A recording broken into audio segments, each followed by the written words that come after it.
Hello નમસ્કાર વિદ્યાર્થી મિત્રો, હું છું અજય કલસરિયા. સ્પર્ધાત્મક પરીક્ષાની તૈયારી કરતો વિદ્યાર્થી એક સમયે ગણિતનું બધું કોન્સેપ્ટ ક્લિયર કરી નાખે, પણ છેલ્લે અહીંયા પ્રશ્ન આવીને ઊભો જ હોય છે કે ભાઈ ગણિતમાં સ્પીડ કઈ રીતે વધારવી. બરાબર છે. આમાં કોઈ તમે કઈ નવા નથી, હું નવો નથી, બધાને ખબર છે કે ભાઈ ગણિત એક વખત તમે શીખી ગયા, બધો કોન્સેપ્ટ શીખી ગયા એટલે તમારે કોન્સેપ્ટ ક્લિયર થઈ ગયો, તમને બધી એક્યુરસી જે 100% આવડતી હશે. પણ પછી પ્રશ્ન ક્યાં આવશે? સ્પીડમાં આવશે કે ભાઈ ઝડપ જેની વધારે હશે એ વધારે દાખલા સોલ્વ કરશે. બસ એટલો જ ફરક છે, જેને પરીક્ષામાં ટાઈમ ટૂંકમાં ઓછો ના થવો જોઈએ. તો આપણને બધાને ખબર જ છે કે ભાઈ ગણિત છે એ પ્રેક્ટિસનો વિષય છે. બધાય કહે છે અને બધાય નોર્મલી બધા એમ જ કે પ્રેક્ટિસ જેટલી પ્રેક્ટિસ કરો એટલી ઝડપે વધે, એક્યુરેસી વધે, આવડવા માંડે. એવું જ કહે છે બધા. હું એવું જ કહું છું. ભાઈ તમે જેટલી પ્રેક્ટિસ કરશો, પણ તમને એવી તો ડેઈલી પ્રેક્ટિસ એવો કોઈ ટાસ્ક આપવામાં આવે કે ભાઈ જેથી તમારી ગણતરીની સ્પીડ છે એ વધી જાય. તો એવી તો ડેઈલી કેવો ટાસ્ક તમારે કરવો જોઈએ, આજે આપણે ઈ જ ચર્ચા કરવાના છે. પ્રેક્ટિસનો વિષય છે, બધાએ કહે છે, પણ આપણે આજે ચર્ચા ખાલી ઈ જ કરવાની છે. ભાઈ ડેઈલી એવું કંઈક ટાસ્ક નાનો 15-20 મિનિટનો ટાસ્ક એવો કરો કે ભાઈ તમારી સ્પીડ છે એ ઓટોમેટિકલી વધવા માંડે. તો એ હવે શું કઈ રીતે વધશે આપણે આ વિડીયોમાં ઈ જોવાનું છે ખાસ.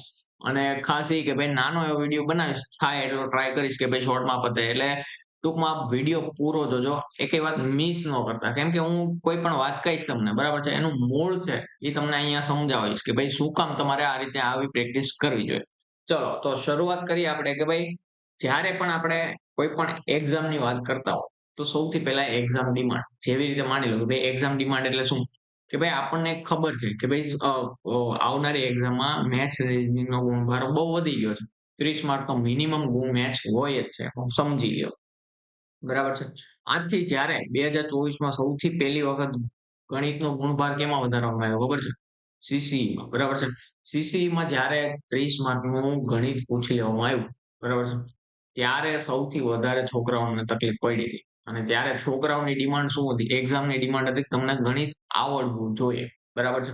એટલે જેમ ત્યારે વિદ્યાર્થીઓને જ્યારે રેવન્યુ તલાટી અથવા તો બીજી કોઈ પણ એક્ઝામ જુનિયર ક્લાર્ક છે, પછી ક્લાસ 3 વર્ગ 3 ની સચિવાલય વર્ગ 3 હતા.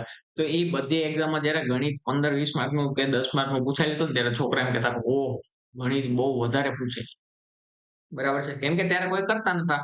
હવે જ્યારે આપણને ફરજિયાત એવું કહી દીધું છે, તો હવે બધા વિદ્યાર્થીઓ ગણિત શીખે છે, ગણિત બધાયને આવડે છે અને કરે છે. બરાબર છે.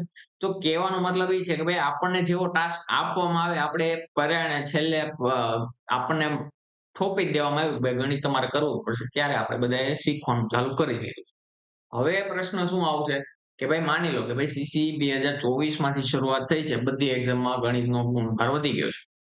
હવે પ્રશ્ન ક્યાં આવે કે ભાઈ અત્યાર સુધીમાં બધા શીખતા નતા. હવે બધાએ શીખી લીધું છે. હવે પ્રશ્ન આવશે ઝડપમાં કે ભાઈ જેની ઝડપ વધારે હશે ને, બરાબર છે, ઈ વધારે દાખલા સોલ્વ કરશે. માની લો કે ભાઈ અત્યારે હું તમને નાનું એવું જે એટ પ્રેઝન્ટ અત્યારે જે સેન્ટ્રલ લેવલની એક્ઝામમાં છે કે ભાઈ SSC છે એની એક્ઝામ આવી ગઈ છે. બરાબર છે. એનું એક્ઝામ પેટર્ન આવી ગઈ છે. 15 મિનિટમાં કેટલી? 15 મિનિટમાં 25 દાખલા આપી દીધા મેથ્સના. તો શું બધાએ કરી લેવાના છે? કોઈ નથી કરવાનું. પણ 15 મિનિટમાં જે સૌથી વધારે માની લો કોઈ 20 કરશે, કોઈ 15 કરશે. તો આમાં ફાયદો કોને છે? જેની ઝડપ 20 વધારે હશે એને. બરાબર છે. ખાસ કે ભાઈ ગણિતમાં હવે એક્યુરસી એટલે કે ભાઈ તમને આવડતું નથી એવો ઓપ્શન છે જ નહીં તમારી પાસે. હવે પ્રશ્ન આવશે જેમ. એટલે ટૂંકમાં SSCમાં પણ હવે કેવો પ્રશ્ન આવે છે કે ભાઈ જેની ઝડપ વધારે હશે એને વધારે ફેવરમાં એક્ઝામ રહેશે. તો આપણે એ જ કરવાનું છે અહીંયા. શરૂઆત કરીએ કે ભાઈ ગણિતમાં ઝડપ આપણને બધા કઈ રીતે વધે? આપણને બધાને ખબર છે કે ભાઈ ડેઈલી પ્રેક્ટિસ કરો એટલે ગણિત ઝડપ વધે. અને ડેઈલી પ્રેક્ટિસ માટે શું કરવું જોઈએ? તમારે પહેલા તો ગણિતનો પાયો મજબૂત હોવો જોઈએ. ગણિતનો પાયો એટલે એમાં શું આવે? જરાક ઈ જોઈ લઈએ ચલો. કે ભાઈ ગણિતના પાયામાં શું આવે? તો સૌથી પહેલા ઘડિયા આવે. ઘડિયા કેટલા આવે? કે ભાઈ ગણિતના પાયામાં ઘડિયા 1 થી 20 સુધી તો મિનિમમ. અને જો તમને મારી વાત કરું કે ભાઈ તમારે સારામાં સારું એવું ગણિતની પ્રેક્ટિસ આમ કે ભાઈ સ્પીડ વધારવી જ હોય, તો 1 થી 25 કરી લ્યો. બરાબર છે. એટલે તમને ક્યાંય ગણતરીમાં એવો કોઈ દાખલો નહીં હોય જે 200 ટૂંકમાં 25 સુધી કરો એટલે 250 સુધીના તમારી જે પણ રકમ આવે તમારી આડી, બરાબર છે. અને આનાથી મોટી ક્યાંય એક્ઝામમાં રકમ તમને ગણતરી જોવા બહુ ઓછી મળતી હશે. બરાબર છે. અને એ જોવા મળતી હશે તો એ શેમાં જોવા મળતી હશે? વર્ગમાં જોવા મળતી હશે, ઘનમાં જોવા મળતી હશે ખાસ.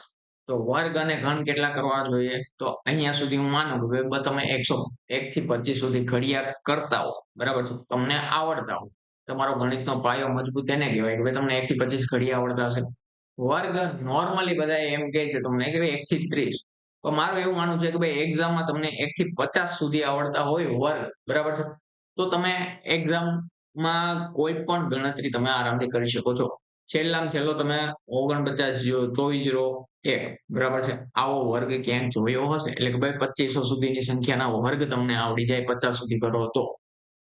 ઘનની વાત કરું તો ઘન 1 થી 20 સુધી નોર્મલ છે. બધા જ આ કહેતા હોય છે અને 1 થી 20 સુધી જ પરીક્ષામાં પૂછે છે. એનાથી વધારે ક્યાંય પૂછાતા નથી. પછી તમને શું શું આવડતું હોવું જોઈએ કે ભાઈ ઘાત અને ઘાતાંકના નિયમ આવડવા જોઈએ. બરાબર છે? કે ભાઈ એની m ઘાત છે, એને ગુણ્યા એની n ઘાત છે. તો આપણને ખબર છે કે ભાઈ ઘાતનો સરવાળો થાય. બરાબર છે?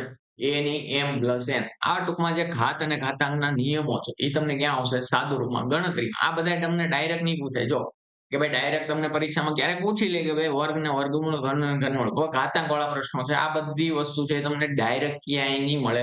પણ ઇનડાયરેક્ટલી બધા દાખલામાં તમને હેલ્પફુલ થશે. બરાબર છે? ચલો તો ઘાત અને ઘાતાંકના બધા નિયમો આવડતા હોવા જોઈએ. અપૂર્ણાંકના સરવાળા, બાદબાકી, ગુણાકાર, ભાગાકાર. ઘણા લોકોને સરવાળા, બાદબાકી નોર્મલ પણ નથી આવડતા. બરાબર છે? જેને નથી આવડતા એની વાત ચાલે છે. તો બધાએ મનમાં ન લઈ લેવું.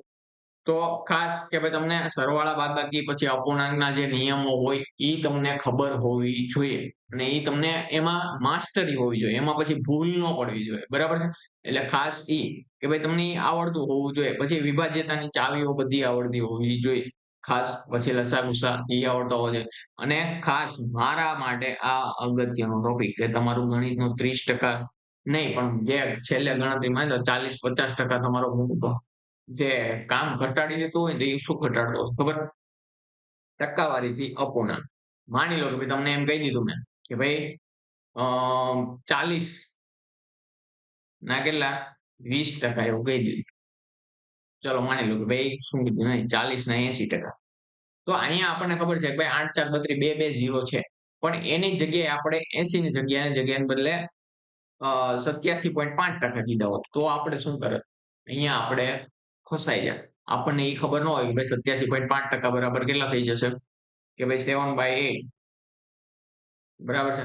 અને એને ગુણ્યા આપણે શું કરવો પડશે? 40. તો અહીંયા આપણે ખબર આપણી સમજણ કે ભાઈ જે આ ટકાવારીથી અપૂર્ણાંક છે એ આપણને એટલી હેલ્પફુલ થશે. જો તેને આપણને 87.5% ની વેલ્યુ 7/8 થાય એ ન ખબર હોય તો એને શું કરવું પડે? 40 એને ગુણ્યા 87.5 અને છેદમાં 100. અહીંયા આ બે ઉડાડી નાખે 2/5 બધું છે. બરાબર છે? પણ 87.5 એને ગુણ્યા 2 અને પછી છેદમાં 5 કરવું એની જગ્યાએ 7/8 લખો તો પણ નોર્મલ એવું તમારું ગણતરી થઈ જાય. તો ખાસ ટકા આ જે સ્ટાર માર્ક કરું છું એ તો તમારે આવડતું જ હોવું જોઈએ અને ટકાવારી અને ગુણોત્તર અને પ્રમાણ આટલું તમે કરી લ્યો તમારું બેઝિક એટલે તમારું ગણતરી છે. ગણતરી સ્પીડમાં કોઈ વાંધો ન આવે.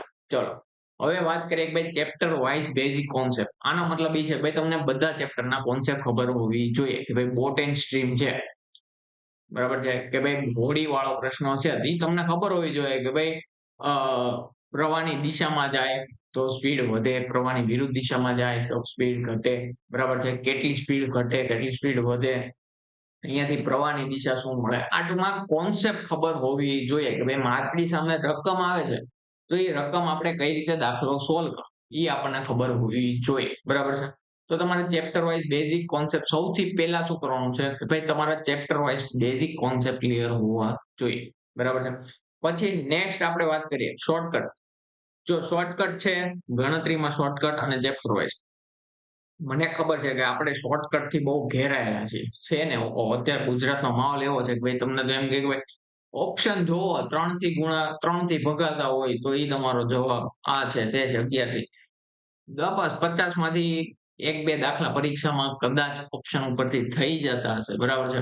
બાકી કોઈ પણ દાખલો ઓપ્શન ઉપરથી નોર્મલી એક્ઝામિનર થોડો ગાંડો છે ભાઈ કે ભાઈ અહીંયા એક્ઝામ લેવા બેઠા હોય ને તમને એમ ઓપ્શન ઉપરથી તમારો સવાલ 1-2 પ્રશ્ન બની શકે બાકી મને નથી લાગતું કે ભાઈ તમે ઓપ્શન ઉપરથી ખાલી ગણતરી કરી અને ગણિત પાસ કરી લો. બરાબર છે?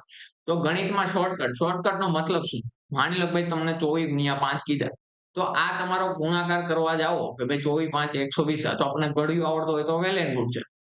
બાકી આપણને ખબર હોવી જોઈએ કે ભાઈ કોઈ પણ બેકી સંખ્યાનો 5 વડે ગુણાકાર કરવો હોય તો એના અડધા કરી નાખો અને છેલ્લે 0 મૂકી દો. આ અમુક શોર્ટકટ થઈ ગઈ જે તમને ગણતરીમાં કામ આવે. બરાબર છે?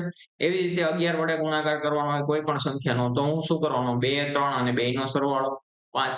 તો આ અમુક એવી શોર્ટકટ છે જે તમને ગણતરીમાં કામ આવે છે અને એ ઉપયોગમાં લેવાય 100% લેવાય. બરાબર છે?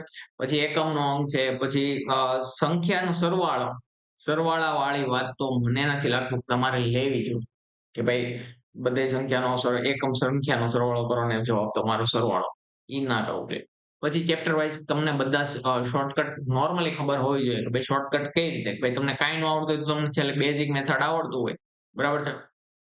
જો ચેપ્ટર વાઇઝ શોર્ટકટ ન આવડતું હોય ને એને શું આવડતું હોવું જોઈએ ખબર છે? ગણતરીની ફૂલ સ્પીડ હોવી જોઈએ. ચેપ્ટર વાઇઝ શોર્ટકટ જોઈને જેને કંટાળો જેને યાદ નથી રહેતી. બરાબર છે? તો એને ગણતરીમાં શોર્ટકટ આવડતી એટલે કે ભાઈ ગણતરી ફૂલ સ્પીડમાં હોવી જોઈએ. તો તમે બંને કમ્પેર તમારે પછી આમાં કોઈ શોર્ટકટ સૂત્ર યાદ રાખવાની જરૂર નથી. બેઝિક મેથડથી કરો, ગણતરી સ્પીડમાં કરો એટલે તમારું કામ થઈ ગયું. બરાબર છે? ચલો. તો નેક્સ્ટ આપણે જોઈએ હવે કે ભાઈ તમે ડેઈલી ટાસ્ક તમને હું કહું કે ભાઈ એવું તો ડેઈલી ટાસ્ક તમે શું કરશો? બરાબર છે? કે ભાઈ તમારો આપણે આવી જાય મેઈન પોઈન્ટ પર. બરાબર છે? કે ભાઈ વધારે જ્ઞાન આપી દીધું એવું લાગે છે. ચલો અહીંયા જોઈએ આપણે કે ભાઈ ડેઈલી ટાસ્ક એવું તો શું કરવું જોઈએ? મને ખબર છે કે ભાઈ મને ઘડિયાળની જરૂર છે. તો હું શું કામ ઘડિયાળ ન લખું ડેઈલી? કયો મને જરા. ઘડિયાળ હું શું કામ ડેઈલી ના લખું? વર્ગ અને વર્ગમૂળ મને આવડતા નથી. તો તમે લખો કે ન લખો? કેટલો ટાઈમ લાગે? ઘડિયાળ લખતા તમને કેટલો સમય લાગે? 5 મિનિટ, 10 મિનિટ, 1 થી 25 સુધીના ઘડિયા લખવામાં હવે તમે જે એટલી ઉંમરે થઈ ગયા, બરાબર છે? આપણી ઉંમર એક કોલેજ લેવલે આવી ગયા ને ઘડિયા લખવામાં આપણો સમય કેટલો જાય? અને એ કઈ રીતે જો ભાઈ પોતાની જાતથી કેવું લોયલ રહેવાનું, બરાબર છે? પછી ઘડિયા જોઈને લખશો ને તો તમારે ક્યારેય નહીં આવડે. જેને ઘડિયા નથી આવડતા એને કહું અને જેને ઘડિયા આવડે છે એની વાત કરું. ભાઈ સ્પીડથી લખવા હોય, એવી સ્પીડ વધારવી હોય તો શું કરવું પડે? ભાઈ ડેઈલી ઘડિયા લખો એમ, બરાબર છે? જેમ જેમ લખશો એમ તમે ઈ સંખ્યાથી ફેમિલિયર થશો. બરાબર છે? કોઈ પણ નંબર આવે પછી તમને યાદ આવશે કે ભાઈ હા, કે ભાઈ આ નંબર મેં ક્યાંક જોયેલો છે. 112 જોવો, 108 જોવો. તમને ખબર પડે કે ભાઈ 18 6 108 થાય. મને ખબર છે 18 6 108 થાય. એ મારે ક્યાંક આડો આવે છે. બરાબર છે? 12 9 108 થાય. એ મારે ક્યાંક આડો આવે છે. એ 108 જોઈને તમને ખબર પડવા મળશે. એટલે છેદ ઉડાડવા હશે ત્યારે તમને આ બધી વસ્તુ કામ આવશે. એટલે ખાસ ઘડિયા તમે ડેઈલી લખતા થઈ જાવ. બરાબર છે? એવી રીતે વર્ગ અને વર્ગમૂળ લખતા કેટલો સમય લે? 5 થી 10 મિનિટ. તો મારું એવું માનવું છે કે ભાઈ જો તમે આટલો ડેઈલી ટાસ્ક કરો રેગ્યુલરલી અને આમાં કોઈ સમય શરૂઆતમાં સમય તમારો વધીને અડધી કલાક જાય 30 મિનિટનો બરાબર છે. શરૂઆતમાં કહું છું 30 થી 45 મિનિટ.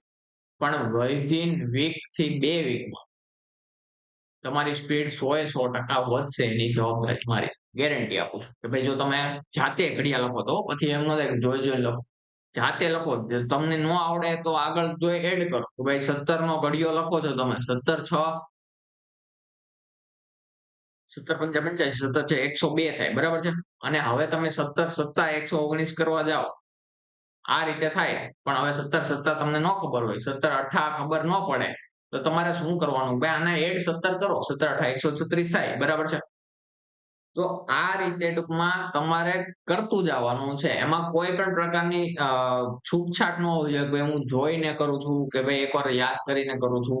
જ્યાં સુધી તમે એમ કહો કે 17 અઠ્ઠા 136 17 9 153 એ બધું તમને જ્યાં સુધી નહીં આવડે, બરાબર છે? કે ભાઈ 1 જ સેકન્ડમાં કે ભાઈ 2 સેકન્ડમાં જવાબ, ત્યાં સુધી તમારી સ્પીડ નહીં વધે. એટલે ખાસ પછી તમે આ 17 નો 153 છે તો 153 થી તમે ફેમિલિયર થઈ જાવ જોઈએ કે ભાઈ 17 નો 153 થાય છે.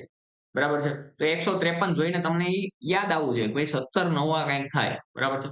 એવી જ રીતે 152 આવતો હશે તો કોકના ઘડિયામાં આવે. કોના ઘડિયામાં આવે તમે મને કહેજો કમેન્ટ બોક્સ. બરાબર છે? 171 આવે કોના ઘડિયામાં આવે તો મને કહેજો. બરાબર છે? તો આના માટે આ તમારો ડેઈલી ટાસ્ક છે. ડેઈલી ટાસ્કમાં શું છે? કે ભાઈ જો તમારે સ્પીડ વધારવી હોય તો આટલો ડેઈલી ટાસ્ક કરો એટલે તમારું કામ પૂરું થઈ ગયું. 2 વીકમાં તમારી સ્પીડ વધશે એ તમને આપમેળે ખબર પડશે. શું કરશો? ઘડિયા છે 1 થી 20 1 થી 25 તમને જે ઠીક લાગે તમને એમ લાગે 1 થી 20 સુધી હું કરીશ તો 1 થી 20 સુધી કરો. 1 થી 25 સુધી કરો તો વેલ એન્ડ ગુડ છે. મારું એવું માનવું છે. વર્ગ 1 થી 50 સુધી કરો, વેલ એન્ડ ગુડ છે, સારામાં સારું. અને આ ડેઈલી લખવાની વાત છે, ડેઈલી લખવાની વાત છે. હા, એવું નહીં કે ભાઈ ખાલી વાંચી જવા. વર્ગ 1 થી એમ લખવાનો કે ભાઈ 1 નો વર્ગ 1, 2 નો વર્ગ 4, 3 નો વર્ગ 9, 4 નો વર્ગ 16. આવી રીતે તમે લખશો એટલે તમારી સ્પીડ 100% તમને ગણતરીમાં દેખાશે. બરાબર છે? અને ખાસ તૈયારી કરવા વાળા જે નોર્મલી હું તમને કહું કે બે બેંકિંગ એક્ઝામની તૈયારી કરતા હોય તમને ખબર છે કે ભાઈ જેને 20 મિનિટમાં 35 પ્રશ્નો આપવામાં આવે મેથ્સના 20 મિનિટમાં 35 પ્રશ્નો એ લોકો શું કરતા હોય એને આવડે કે ન આવડે જ્યારે શરૂઆત કરે ત્યારથી લખવાની ચાલુ કરે વર્ષ દિવસ 2 વર્ષ દિવસ પ્રિલિમ્સ મેઇન્સ આપી દે ને તો એ ડેઈલી આટલું કરતા હોય છે ઘડિયા વર્ગ ઘન ટકાવારીથી અપૂર્ણાંક પછી સિમ્પ્લિફિકેશનના ડેઈલી 20 પ્રશ્નો બરાબર છે ડેઈલી 20 પ્રશ્નો સિમ્પ્લિફિકેશન એટલે કે ભાઈ સાદું રૂપ છે સિમ્પ્લિફિકેશન એટલે શું સાદું રૂપ બરાબર છે તો સાદું રૂપના દાખલા એટલે કે ભાઈ તમારે ડેઈલી ને ડેઈલી 20 જેટલા પ્રેક્ટિસ કરો એટલે તમારો ક્યાંય ગણતરી કાચી રહેવાની નથી અને તમે ટ્રાય કરો કે ભાઈ બેઝિક કોન્સેપ્ટ તમારો ક્લિયર ન હોય તો ડેઈલી એક કોન્સેપ્ટ ઉઠાવો બરાબર છે એનો બેઝિક ના 5 પ્રશ્નો કરો 20 પ્રશ્નો તો બહુ વધી ગયા 5 નહીં 10 પ્રશ્નો કરો 20 પ્રશ્નો તમને લાગે બહુ વધારે છે 10 પ્રશ્નો કરો એક બેઝિક કોન્સેપ્ટ ઉઠાવો માનો કે આજે ટ્રેનનો મારે ચેપ્ટર કરવું છે ટ્રેનના 10 પ્રશ્નો ઉઠાવો એની તૈયારી કરો એટલે તમારો ઈ પણ કોન્સેપ્ટ ક્લિયર થતો જશે અને ગણિત આ જ એક મેથડ છે જેની તમે તૈયારી કરી શકો છો બસ તો આ હતો તમારો ડેઈલી ટાસ્ક ખાસ જે વિદ્યાર્થીઓને કરવું હોય ડેઈલી આટલો ટાસ્ક તમે કરશો બરાબર છે તો તમારું 100% ગેરંટી છે કે તમારું મેથ્સ છે એ ઇમ્પ્રુવ થવાનું જ છે બાકી વાત કરીએ આપણે હવે નેક્સ્ટ કે ભાઈ તમને જો સિમ્પ્લિફિકેશન છે સાદું રૂપ એની પીડીએફ જોતી હોય ભાઈ ડેઈલી 20 પ્રશ્નો ક્યાંથી લાવવા તો આ 20 પ્રશ્નો છે માપડી ટેલિગ્રામમાં મેં 1000 જેટલા ક્વેશ્ચન છે એની પીડીએફ મૂકેલી છે તમે ત્યાંથી ડેઈલી 20 કરી શકો છો તૈયારી બરાબર છે ચલો તો ડન છે તો જેને પણ પીડીએફ જોતી હોય ટેલિગ્રામ ચેનલ છે તો જોઈન કરી લેજો અને બાકી તમને એવું લાગતું હોય કે ભાઈ એક્ઝામ માટે હવે ડેઈલી આટલો ટાસ્ક તો કરી લીધો પણ તમારે બધી કમ્બાઈન પ્રેક્ટિસ કરવી હોય બધા ચેપ્ટરની તો ડેઈલી એક ફૂલ મોક લગાવી લેવી બરાબર છે ફૂલ લેન્થ મોક એટલે ભાઈ ચેપ્ટર વાઇઝ અહીંયા હું એટલે સોરી સબ્જેક્ટ વાઇઝ કહું છું બરાબર છે કે ભાઈ તમારે મેથ્સ ની લગાવી લેવાની 30 દાખલા થાય બધા ચેપ્ટરના 30 દાખલા થાય અને 30 દાખલા એવી કોઈ જગ્યાથી મોક લઈ લેવાની કે ભાઈ જ્યાંથી તમે પ્રેક્ટિસ કરવાની કોઈ મોક ચેનલ છે તો ત્યાંથી તમને મળી જશે ચલો ક્લિયર છે બાકી ટેલિગ્રામ ચેનલ અને જે પણ વિદ્યાર્થીઓ કોન્સ્ટેબલ હોય સીસી હોય એમપીએડબલ્યુ છે ટૂંકમાં ગણિતની જેને ખાસ તૈયારી કરવી છે તો હું ડેઈલી મોક રાત્રે લઉં છું ડેઈલી રાત્રે 9 વાગે બરાબર છે કે ભાઈ જ્યાં તમને શું શીખવું છું કે ભાઈ બધા 30 ચેપ્ટર છે એના બધી ટૂંકમાં એક કમ્બાઈન મોક લઈને આવું છું કે ભાઈ તમારી કોન્સ્ટેબલની એક્ઝામ હોય સીસીની હોય એમપીએડબલ્યુ ડબલ્યુએડબલ્યુ એટલે વિમન હેલ્થ વર્કર કે ભાઈ પંચાયત વિભાગની પણ તલાટીની આવનારી કોઈ પણ એક્ઝામ છે તમારે ગણિતને ખરેખર સુધારવું હોય તો તમારે ડેઈલી પ્રેક્ટિસ કરવા માટે ડેઈલી મોક જોઈએ ને આપણે અહીંયા ડેઈલી મોક લાવીએ છીએ બરાબર છે અને એક્ઝામ લેવલના પ્રશ્નો એવો નહીં કે ભાઈ છેલ્લા પ્રશ્નો લાવો ફટાફટ ગણાવીને નીકળી જાવ નહીં એક્ઝામ લેવલના પ્રશ્નો લઈને આવું છું તો ખાસ તમારે જોડાવવું હોય તો જોડાઈ શકો છો અને ટેલિગ્રામ ચેનલની વાત કરું કે ભાઈ આપણા ટેલિગ્રામ ચેનલમાં તમારે શું કામ જોડાવવું જોઈએ તો ડેઈલી તમને કરંટ અફેરની પીડીએફ મળે છે બરાબર છે બહુ એકદમ to the point current affair બરાબર છે નહીં બહુ વધારે માહિતી નહીં બહુ ઓછી માહિતી જેટલી આપણે એક્ઝામમાં જરૂર હોય એટલી માહિતી તમને અહીંયાથી મળી જશે જોડે જોડે જ્યારે જરૂર પડે તો હું સ્ટેટિક કે ભાઈ સ્ટેટિક જીકે ની પણ વાત કરી ભાઈ ટોપિક વાઇઝ તમને ક્યારેક ટોપિક પણ આ કરંટ અફેરની રિલેટેડ આપતો રહું છું બરાબર છે પછી કે ભાઈ આપણે જે ડેઈલી મોક કરીએ છીએ યુટ્યુબમાં 9 વાગે એની જ પીડીએફ સોલ્યુશન પીડીએફ કે ભાઈ આપણે જે લેક્ચરમાં તમને સોલ્યુશન કરાવું છું એની સોલ્યુશન પીડીએફ અહીંયા મળી જશે અને બાકી અવનવા ટ્રિકી ક્વેશ્ચન તમને ગ્રુપમાં ડેઈલી મૂકતો હોઉં છું તો ભાઈ તમને એની પણ પ્રેક્ટિસ થઈ જશે ટૂંકમાં અલ્ટિમેટ ગોલ છે કે ભાઈ તમારે જો ટેલિગ્રામ ગણિતની તૈયારી કરવી હોય અને એવી કોઈ ચેનલ જોતી હોય કે ભાઈ જ્યાં તમારું ડેઈલી રૂટીન છે બરાબર છે એ તમને મળી રહેવાનું છે તો આ જ ચેનલ તમારા માટે છે ખાસ જોડાઈ જજો જો તમે વિડીયોમાં નવા હોય તો ચેનલને સબસ્ક્રાઇબ જરૂરથી કરજો તમારા મિત્રો સાથે શેર જરૂરથી કરજો અને ટેલિગ્રામ ચેનલમાં જોડાવાનું ના ભૂલતા બરાબર છે ડેઈલી પીડીએફ છે, ડેઈલી મોક ટેસ્ટની પીડીએફ છે, ડેઈલી ટ્રિકી ક્વેશ્ચન છે, એ અપલોડ કરું છું. બરાબર છે? ખાસ અને આઈ હોપ કે આ લેક્ચર તમારા માટે ઉપયોગી બન્યો હોય. તમે હવે ડેઈલી ટાસ્ક જરૂરથી કરજો અને આટલા ટાસ્ક જરૂરથી કરજો અને જે વિદ્યાર્થીઓને સાદું રૂપની 1000 ક્વેશ્ચનની પીડીએફ છે, તો એ ટેલિગ્રામ ચેનલમાં ઓલરેડી પડેલી છે. બરાબર છે? તો ત્યાંથી તમે લઈ શકો છો. 1000 ક્વેશ્ચન એવું કંઈક પીડીએફ નું નામ છે. તો ત્યાંથી તમે લઈ શકો છો. ચલો બાકી મળીએ આપણે નેક્સ્ટ આજે રાત્રે પાછા મળીશું આપણે. 9 વાગે ડેઈલી રાતે જે રીતે મળીએ છીએ એ રીતે મોક ટેસ્ટ અત્યાર સુધીમાં 21 લઈ ચૂક્યો છું. આજે આપણો મોક ટેસ્ટ નંબર 22 છે. તો ચલો મળીએ આપણે. થેન્ક યુ સો મચ અને ઓલ ધ બેસ્ટ. ચલો.